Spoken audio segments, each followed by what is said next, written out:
ကျွန်တော်စပယ်မညက်သေးဘူးလားလို့အများအားပြောနေကြလို့ဒီနေ့တော့စပယ်သွားညက်မှာဖြစ်ပါဆိုင်ကတော့ဂျင်းဘဘရှော့ပါတကယ်ကြီးလေးတဲ့ကောင်လည်း BOC မှတ်တိုင်နဲ့ဖျားလမ်းမှတ်တိုင်ကြားမှာရှိပါတယ်ဟာဆရာမင်္ဂလာပါ စပယ်ညက်ကိုပိုကင်ယူလာတာရတယ်ကဲဆိုရဒီခါဘလို့လေးစောင်းရွက်ပြအောင်ဆရာရေကျွန်တော်ရဲ့စပယ်ကိုကြည့်ပါဦးကောမန်နေတဲ့မှာလည်းတော်တော်လေးကိုပြောနေကြတယ်ပြောနေကြပြီစပယ်ညက်ဆရာစပယ်မညက်သေးဘူးလားဆိုပြီးတော့အဲ့တော့စပင်ညက်ဆရာစပင်ညက်မရတော့မှဆိုတော့ဘယ်လိုမျိုးလေးညက်ချင်လဲညက်ချင်တဲ့ဆန္ဒလေးရှိရင်ပြောကျွန်တော်စပယ်အခုနောက်ပိုင်းတော်တော်လေးကျွတ်လာတယ်ကျွတ်လာပြီမဲ့ကျွန်တော်ဒီလှန်နေတာလည်းပူကြိုက်တယ်လမ်းပြီးအပေါ်တင်ထားရလှန်တာပူကြိုက်တယ်ဟုတ်ဘေးကနည်းနည်းထူသလိုခံစားရတယ်တိမ်ပါတော့သွားရင်လိုက်ပါမလားပေါ့လိုက်ပါမလားကျွန်တော်အနောက်ကကြတော့နည်းနည်းအရှိပုံစံလေးထားခြင်းတယ်အရှိပုံစံလေးပြောဆိုမူလက်လိုမျိုးလားဟုတ်တယ်မူလက်မကြ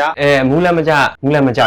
ကြပေါ့အဲ့လိုမျိုးလေးပေါ့โอเคကြည့်ရစပင်ကတော့ကာလာလေးလည်းနည်းနည်းလေးတော့ညှက်ချင်တယ်ပြောမယ်ဆိုရင်လန်လဲတင်ထားမှာဆိုတော့လေစပင်ကိုကျတော့အများကြီးပြန်တူလို့မရတော့ဟုတ်အဲ့ဒါကြောင့်မလို့ကျွန်တော်ဒီဘေးကိုဆိုလို့ရှိရင်လည်းအနောက်နဲ့အရှိထားမှာနဲ့ဒီဘေးကိုနည်းနည်းလေးချိတ်ဆက်မှုရှိအောင်တော့ညက်ပြီးမှအောက်ခြေလေးပါချင်လို့ရှိရင်လုံးဝလုံးတိတ်ပါကိုနည်းနည်းလေးထည့်ပေးလိုက်โอเคရတယ်အဲ့ဆိုရင်ဆွဲလိုက်မယ်โอเคပြီးသားပါဒီချိန်မှဖြစ်ပါလေဒီချိန်မှပါ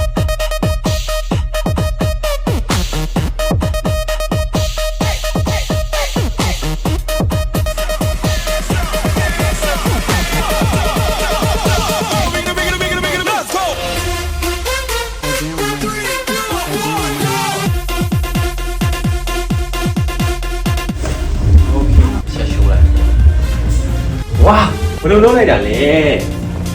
ကြိုက်လားဆောင်းမိုက်တယ်နော်